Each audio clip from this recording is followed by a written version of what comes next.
Hello dear students. Last lecture में हमने photochemistry का जो टॉपिक किया था वो था बियर लैम्बर्ट्स लॉ। ठीक है, उनको हम क्या बोलते हैं, laws governing absorption of light. आज हम जो टॉपिक करें वो है लॉज। ये भी आज भी हम लॉज ही करेंगे, but they are governing photochemical reactions, या फिर हम इनको लॉज ऑफ फोटोकेमिस्ट्री भी बोल सकते हैं। ठीक है, जैसे आपने सेकेंड ईयर में लॉज ऑफ थर्मोडायनेमिक स्टडी किए होंगे, ऐसे ही फोटोकेमिस्ट्री में भी कुछ लॉज होते हैं। ठीक है, जो कि फोटोकेमिकल रिएक्शंस फॉलो करती हैं। तो चलिए स्टार्ट करते हैं लॉज ऑफ फोटोकेमिस्ट्री। इसमें हमारा फर्स्ट लॉ जो है वो है ग्रोथस ड्रैपर लॉ।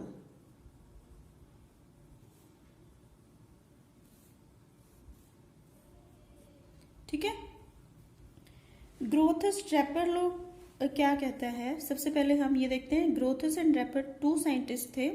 जो इस लॉ का थ्योरेटिकल बेसिस है वो ग्रोथस ने दिया था, और फिर इसको बाय एक्सपेरिमेंट कंफर्म करा था ड्रैपर ने। ठीक है, तो ये इसने क्या कहा, जो हमने जैसे ही फोटोकेमिस्ट्री स्टार्ट की थी तब से हम स्टडी करते आ रहे हैं कि हमारे पास कोई मैटर होगा। ठीक है, कुछ भी हो सकता है, liquid, solid, solution, anything. Matter पे कोई रेडिएशन फॉल कर रही है। ठीक है, कोई भी इंटेंसिटी ले लो इसकी, सपोज आई नोट इसकी इंटेंसिटी है, तो इसका कुछ पार्ट क्या होगा, रिफ्लेक्ट हो जाता है। इंसिडेंट लाइट का कुछ पार्ट रिफ्लेक्ट हो जाता है, ये हम स्टडी कर चुके हैं। ठीक है, कुछ पार्ट क्या होता है, ट्रांसमिट हो जाता है, और जो पार्ट बच गया, इसके अलावा जो पार्ट इंसिडेंट लाइट का, वो क्या होता है, एब्जॉर्ब हो जाता है। इसको हम ABS से रिप्रेजेंट कर लेते हैं। ठीक है, ये क्या है हमारा मैटर। तो सपोज इस मैटर में जो भी है ये, इसमें कोई केमिकल, जैसे ही इसके ऊपर लाइट फॉल करी, केमिकल रिएक्शन हुई। ठीक है, केमिकल रिएक्शन हुई, तो ग्रोथस एंड ड्रैपर ने क्या कहा है कि अगर किसी भी सब्सटेंस पे कोई रेडिएशन फॉल कर रही है और फिर उसमें केमिकल रिएक्शन होती है, कोई केमिकल चेंज आता है, तो वो किस वजह से होगा, ना तो वो रिफ्लेक्टेड लाइट की वजह से होगा, ना वो ट्रांसमिटेड लाइट की वजह से होगा, वो सिर्फ और सिर्फ एब्जॉर्ब्ड लाइट की वजह से होगा। ठीक है, अब एब्जॉर्ब्ड लाइट जो है, ऐसा नहीं होगा कि लाइट एब्जॉर्ब हुई है और ऑलवेज केमिकल रिएक्शन होगी। ठीक है, लाइट एब्जॉर्ब हुई, केमिकल रिएक्शन हो भी सकती है और नहीं भी। ठीक है, ऐसा जरूरी नहीं है कि लाइट एब्जॉर्ब हुई और केमिकल रिएक्शन होगी, बट अगर केमिकल रिएक्शन हुई है तो ये जरूरी है कि ये रिएक्शन जो है एब्जॉर्ब्ड लाइट की वजह से हुई है, ड्यू टू एब्जॉर्ब्ड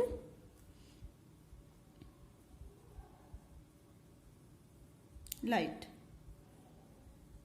ठीक है, अब एब्जॉर्ब लाइट हुई है तो कई बार क्या होगा, केमिकल रिएक्शन नहीं होगी। इसके अलावा और हमने प्रोसेसेस पढ़े, जैसे फोटोफिजिकल प्रोसेसेस स्टडी किए हमने। फोस्फोरेसेंस होता है, फ्लोरेसेंस होता है, उनमें भी तो लाइट एब्जॉर्ब होती है। ठीक है, जो कि बाद में या इंस्टेंटेनियस तभी के तभी जो है एमिट हो जाती है। तो लाइट एब्जॉर्ब होने के बाद केमिकल रिएक्शन हो सकता है, ना हो तो हमारी फोटोफिजिकल प्रोसेसेस जैसे फोस्फोरेसेंस, फ्लोरेसेंस, ऐसा भी कुछ हो सकता है। इसके अलावा कई बार ऐसा भी होता है कि कोई केमिकल चेंज आने की बजाय एब्जॉर्ब लाइट जो है वो सिंपली थर्मल एनर्जी में कन्वर्ट हो जाती है, जैसे कि पोटेशियम परमैंगनेट सॉल्यूशन में होती है। ठीक है, एनर्जी तो काफी स्ट्रांगली एब्जॉर्ब होती है, बट कोई केमिकल इफेक्ट उसमें प्रोड्यूस नहीं होता। ठीक है, तो हमने इसका जो बेसिक कॉन्सेप्ट है वो तो स्टडी कर लिया। अब देखो इसको हम डिफाइन कैसे करेंगे, आपको एग्जाम में डिफाइन करना पड़ेगा। तो बिल्कुल सिंपल डेफिनेशन है इसकी। According to this law,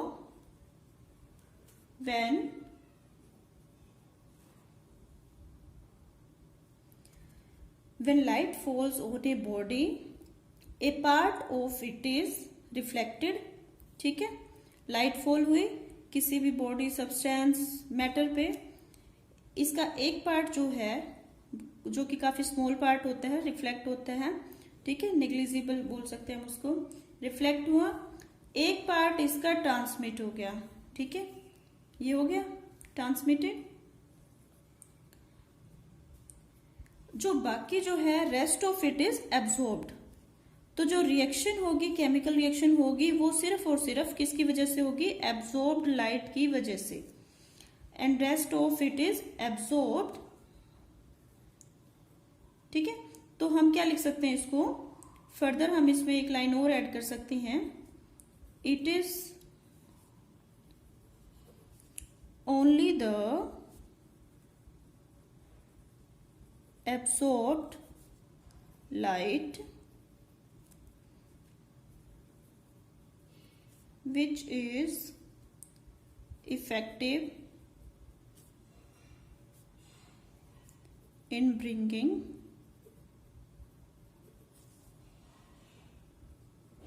about a chemical reaction or chemical change, ठीक है। इसके अलावा जैसे देखो हमने लाइट एब्जॉर्ब हुई, केमिकल रिएक्शन हो सकती है, जरूरी नहीं है केमिकल रिएक्शन हो, नहीं भी हो सकती, फॉस्फोरेसेंस, फ्लोरेसेंस, कोई फोटो फिजिकल प्रोसेस भी हो सकता है। इसके अलावा कई बार क्या होता है, लाइट एब्जॉर्ब हुई है बट ऐसे सब्सटेंस या ऐसा कोई रिएक्टिंग मॉलिक्यूल जो है रिएक्टिंग सब्सटेंस एब्जॉर्ब नहीं करता जो हमारे रिएक्शन में पार्टिसिपेट कर रहा है। कभी कभी कोई ऐसा एटम या मॉलिक्यूल भी एनर्जी को एब्जॉर्ब कर लेता है जो कि डायरेक्टली रिएक्शन में पार्टिसिपेट नहीं कर रहा है। ऐसे सब्सटेंस को हम बोलते हैं फोटोसेंसिटाइजर, और इस प्रोसेस को बोलेंगे फोटोसेंसिटाइजेशन, ठीक है। समझ में नहीं आया, देखो एक सिंपल सी एग्जांपल लेते हैं, ये हो आप, ठीक है, you means reacting molecule, you means reacting molecule. आपकी केमिकल रिएक्शन क्या होगी, एग्जाम्स,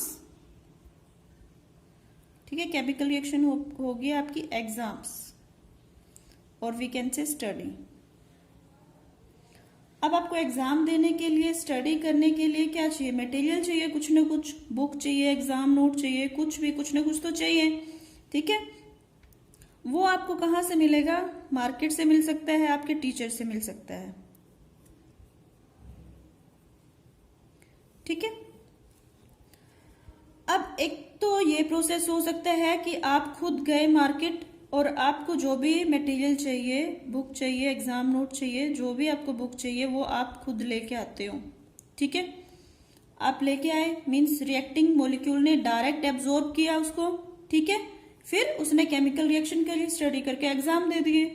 बट ऐसा भी हो सकता है कि आप नहीं जाओ किसी भी रीजन से, तो इस केस में क्या होगा, आप अपने किसी दोस्त से, फ्रेंड से, ब्रदर से, सिस्टर से, मदर एंड फादर, किसी से भी आप वो जो है अपना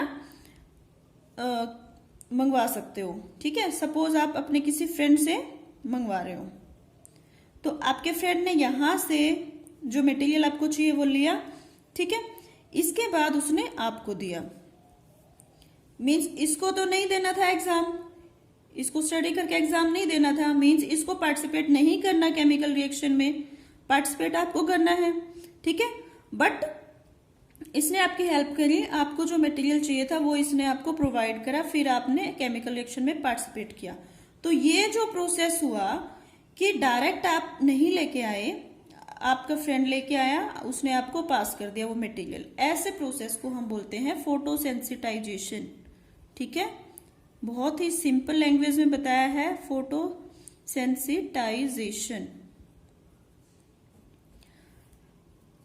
मीन्स। अब इसको हम अपनी एक बुकिश एग्जाम्पल से समझते हैं। जैसे एक बहुत ही कॉमन एग्जाम्पल है, जिस दिन से हमने फोटोकेमिस्ट्री स्टार्ट करी है, फर्स्ट लेक्चर से हम इसका जिक्र कर ही लेते हैं। कौन सी एग्जाम्पल, फोटोसिंथेसिस। अब फोटोसिंथेसिस हायर लेवल पे देखा जाए तो जो सिंथेसिस फोटो की प्रेजेंस में मींस लाइट की प्रेजेंस में हो रही है वो सारी फोटोसिंथेसिस होती हैं, ठीक है, तो हम यहाँ पे स्पेसिफाई करेंगे photosynthesis of carbohydrates in plants. ठीक है, कार्बोहाइड्रेट्स इन प्लांट्स। तो इसमें क्या होता है, CO2 होती है, वाटर मॉलिक्यूल्स, ये हमें कहां से मिलते हैं, फ्रॉम एयर। लाइट की प्रेजेंस में ये किस में कन्वर्ट हो जाते हैं, कार्बोहाइड्रेट्स में। साथ में ऑक्सीजन रिलीज होती है। अब देखो, क्या जितनी ये रिएक्शन मैंने लिखी है ऐसे पॉसिबल है? ठीक है, अगर आप ध्यान दोगे तो ये पॉसिबल नहीं है। कार्बन डाइऑक्साइड क्या है, आपके एयर में, आपके एनवायरनमेंट में प्रेजेंट है, वाटर वेपर्स भी होते हैं, सनलाइट भी प्रेजेंट है। ठीक है, हो सकता है कभी कभार बारिश हो रही हो, नहीं होगा सनलाइट तो नहीं होगी, बट सपोज ऑलवेज रहती है सनलाइट, तो क्या कार्बन डाइऑक्साइड और वाटर जो है कंबाइन होकर कार्बोहाइड्रेट बना सकते हैं? नहीं बना सकते। अगर ऐसा होता तो क्या होता, एयर में हमें एयर के बजाय कार्बोहाइड्रेट्स भी मिलते हैं, हमें प्लांट्स की, वेजिटेबल्स की हमें कोई जरूरत नहीं थी कार्बोहाइड्रेट्स के लिए। ठीक है, तो ये रिएक्शन क्यों नहीं होती? क्योंकि इसमें एक और चीज होती है जो कि नेसेसरी होती है, और वो सिर्फ प्लांट्स के पास होती है, उनके ग्रीन लीव्स में। ठीक है, उसको हम बोलते हैं क्लोरोफिल। क्लोरोफिल बोलते हैं। क्लोरोफिल के बिना ये रिएक्शन पॉसिबल नहीं है। क्यों पॉसिबल नहीं है? क्लोरोफिल यहाँ पर फोटोसेंसिटाइजर का काम कर रहा है। इसको मैं यहां लिख देती हूं, फोटोसेंसिटाइजर का काम कर रहा है क्लोरोफिल। कैसे, क्या काम होता है फोटोसेंसिटाइजर का? सनरेज आ रही है, लाइट फॉल कर रही है, ठीक है, क्लोरोफिल जो है वो लाइट एनर्जी को एब्जॉर्ब करेगा, उस एनर्जी को फिर ये रिएक्टेंट्स को पास करेगा, ठीक है, और फिर ये रिएक्ट करके कार्बोहाइड्रेट बनाएंगे। क्लियर है? यही मैंने आपको आपके ऊपर एक एग्जांपल जो है वो मैंने आपको समझाने की कोशिश करी थी। आई होप आपको समझ में आया होगा। तो ये तो था हमारा फर्स्ट लॉ ऑफ, इसको मैंने वैसे तो बताया था, इसको हम फर्स्ट लॉ ऑफ फोटोकेमिस्ट्री बोलते हैं। First law of photochemistry. अगर आपके एग्जाम में आता है first law, explain first law of photochemistry, तो आपको यही एक्सप्लेन करना है, नाम से आएगा तो आप कर ही दोगे।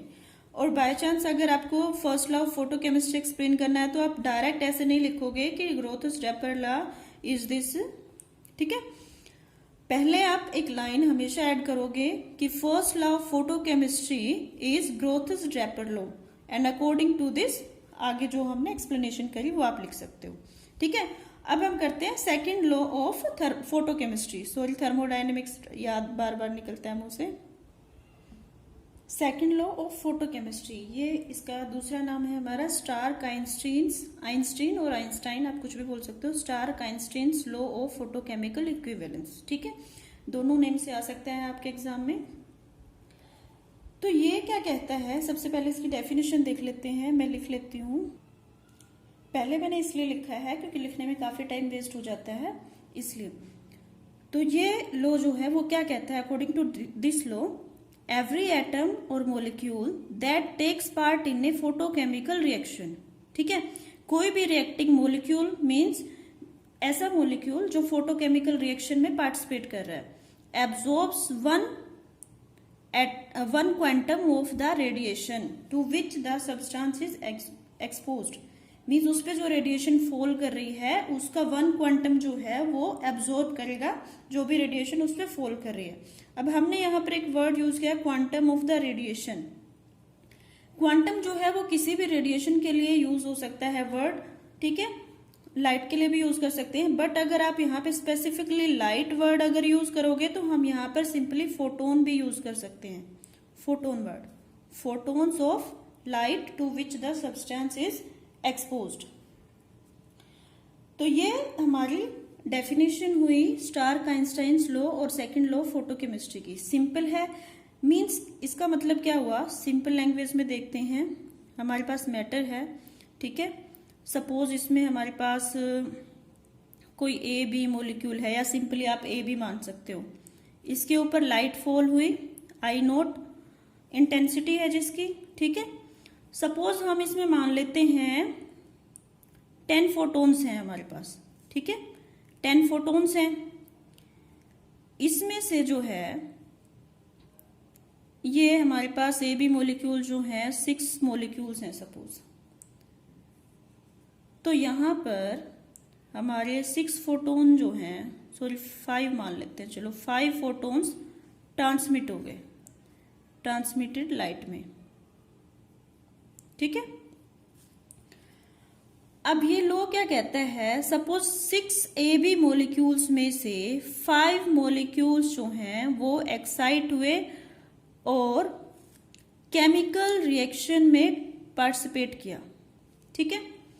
अगर 5 ए बी मोलिक्यूल्स या ए मान रहे हो तो सिर्फ 5 ए मोलिक्यूल्स एक्साइट हुए, ठीक है, और उन्होंने केमिकल रिएक्शन में पार्टिसिपेट किया। अगर ऐसा है तो इस लॉ के अकॉर्डिंग इन 10 फोटॉन्स में से 5 फोटॉन्स इन्होंने एब्जॉर्ब किए, ठीक है। यहां पे रिएक्टिंग मॉलिक्यूल्स कितने हैं, 5, तो कितने फोटॉन्स एब्जॉर्ब हुए, photons absorbed of light exposed, ठीक है। 5 रिएक्टिंग मॉलिक्यूल्स हैं तो 5 फोटॉन्स यूज हुए। ये कह रहा है, ये लो, ये चीज आपको एग्जाम में नहीं लिखनी है, ये आपको समझाने के लिए बता रही हूं मैं, जितना हो सके मेरी तरफ से सिंपल करने की कोशिश कर रही हूं, ठीक है। तो इसके अकॉर्डिंग देखो, अगर हम एक मॉलिक्यूल होता है, यहाँ पे एक मॉलिक्यूल होगा, एवरी एटम और मॉलिक्यूल लिखा है, एक मॉलिक्यूल होगा तो एक फोटोन एब्जॉर्ब करेगा, और उसकी एनर्जी हम कौन सी इक्वेशन से लिख सकते हैं, एनर्जी एब्जॉर्ब जो है according to Planck's quantum theory, according to Planck's quantum theory energy किसके इक्वल होती है, energy absorb E is equal to h nu, ठीक है। ये किसके लिए हुई, for one molecule, for one molecule और वन एटम, और वन एटम, ठीक है, यहां पे 1 है। अब इसमें ये H क्या है, आपको सबको पता होगा, H प्लैंक्स कांस्टेंट है, न्यू क्या है, जो लाइट फॉल कर रही है, ये उसकी फ्रीक्वेंसी है, फ्रीक्वेंसी ऑफ लाइट एब्जॉर्ब्ड,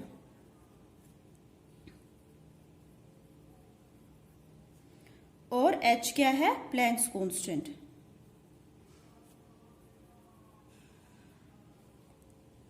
अब एक मॉलिक्यूल या एक एटम के लिए, सॉरी यहां पे मैंने लिखा फॉर वन मॉलिक्यूल और वन एटम, ये अभी अधूरा है, इसके साथ हमें लिखना है रिएक्टिंग मॉलिक्यूल और रिएक्टिंग एटम। हम बात कर रहे हैं जो रिएक्ट कर रहा है, जो केमिकल रिएक्शन में पार्टिसिपेट कर रहा है, ठीक है, सिर्फ उनकी बात कर रहे हैं हम। हमारे पास टोटल कितने मॉलिक्यूल्स हैं, हम उनकी बात नहीं कर रहे हैं।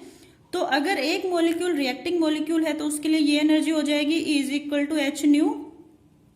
फॉर अगर हमें एक मोल के लिए निकालना हो, for 1 mole of reacting molecules और एटम्स, ठीक है। अब एक मोल चाहे कुछ भी हो, एटम हो या मॉलिक्यूल्स, एक मोल की एक फिक्स वैल्यू होती है, आपको सबको पता है, ठीक है, 6.022 इंटू 10⁻23 ये वैल्यू होती है। जैसे आप बनानास लेते हो तो 1 दर्जन की बात करते हो, उसमें 12 होते हैं, ऐसे ही 1 मोल में इतनी चीजें होंगी। कोई भी चीज जिसको हम काउंट कर रहे हैं, एटम्स को काउंट कर रहे हैं तो एटम्स होंगे, ये मॉलिक्यूल्स को काउंट कर रहे हैं तो ये मॉलिक्यूल्स होंगे, ठीक है। तो अब यहाँ पे देखो, अगर हमें 5 मॉलिक्यूल्स के लिए निकालना हो तो हम 5 से मल्टीप्लाई कर देंगे। अब हमें 1 मोल के लिए निकालना है तो हम इसको इस नंबर से, इस क्वांटिटी से मल्टीप्लाई कर देंगे, ठीक है। अब इसको ज्यादा कॉम्प्लेक्स ना करते हुए इस नंबर को हम सिंप्लीफिकेशन के लिए कैपिटल N से रिप्रेजेंट करते हैं, ठीक है। इसको हम कुछ बुक्स में NA इस तरह से भी लिखा होगा और सिंपली N से कर सकते हैं, ठीक है। इसको हम क्या बोलते हैं, एवोगैड्रो नंबर, ठीक है। तो हम इस n से मल्टीप्लाई कर देते हैं, तो ये हमारा क्या आ जाएगा, E is equal to, for 1 mole of reacting molecules और एटम्स का लिख रहे हैं हम, तो हम 1 मोल से मल्टीप्लाई कर देंगे। ठीक है, आप यहां पे मेंशन कर देंगे n क्या है। अब देखो फर्दर न्यू क्या है, अगर हमें वेवलेंथ भी इसमें कंसीडर करनी हो तो न्यू जो है वो हमारा c बाय लेमडा के इक्वल होता है। ठीक है, ये भी आपने बहुत पहले स्टडी कर लिया था। इसमें जो c है वो क्या है, वेलोसिटी ऑफ लाइट, वैल्यूज भी पता होगी सबको। ठीक है, और लेमडा क्या है, वेवलेंथ ऑफ एब्जॉर्ब्ड लाइट। ठीक है, तो हम इसको पुट कर देते हैं यहाँ पे, ये आ जाएगा हमारा n into h c by lambda. तो ये क्या है, 1 मोल के लिए 1 मोल ऑफ रिएक्टिंग मॉलिक्यूल ने कितनी एनर्जी एब्जॉर्ब करी, कितने नंबर ऑफ फोटॉन्स एब्जॉर्ब किए। ठीक है, ये किसके इक्वल आ गए, इसको हम आइंस्टाइन बोल सकते हैं, इस एनर्जी को 1 आइंस्टीन। तो इसको हम क्या कर सकते हैं, डिफाइन कर सकते हैं। आपको कई बार 1 मार्क में Einstein, what do you mean by 1 Einstein, इसकी भी डेफिनेशन आ जाती है, तो हम इसको डिफाइन कर सकते हैं, द एनर्जी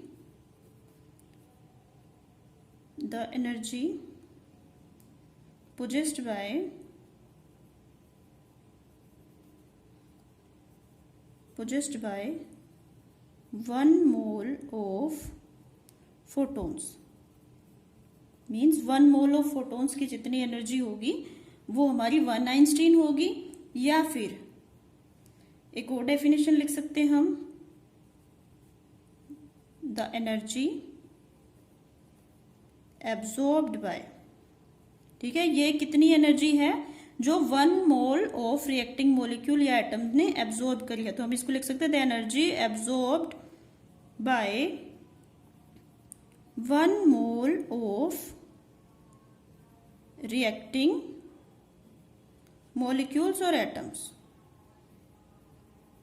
ठीक है, इनमें से आप कोई सी डेफिनेशन लिख सकते हो। इसको हम क्या बोलेंगे, 1 आइंस्टीन और आइंस्टाइन। ठीक है, क्लियर है। कभी कभार ये भी एक 1 मार्क में आ जाती है डेफिनेशन इसकी। अब देखो इसको हम थोड़ा फर्दर मॉडिफाई कर सकते हैं। इसमें n क्या है, कांस्टेंट है, ये भी कांस्टेंट है, ये भी कांस्टेंट है। ठीक है, सिर्फ ये वेरी करेगी, ये किस पे डिपेंड करेगी, जो लाइट एब्जॉर्ब हो रही है उसकी वेवलेंथ पे। तो इनकी वैल्यूज पुट कर दीजिए। ठीक है, तो हमारे पास क्या आ जाएगा, इनकी वैल्यूज पुट करने के बाद हमारे पास जो है आफ्टर कैलकुलेशन ये आ जाएगा। ठीक है, अगर वेवलेंथ को हम एंगस्ट्रॉन में ले रहे हैं तो हमारे पास ये वैल्यू आ जाएगी 2.1 आइंस्टीन की वैल्यू 2.86 इंटू 10⁵ किलो कैलोरी पर मोल। ठीक है, अगर एसआई यूनिट्स में अगर हम लिखना चाहें तो ये आ जाएगी हमारी 11.97 इंटू 10⁻⁻⁵। ठीक है, बाय लेमडा। अगर मीटर में, यहाँ पे हमने मीटर में लिया है, किलो जूल पर मोल।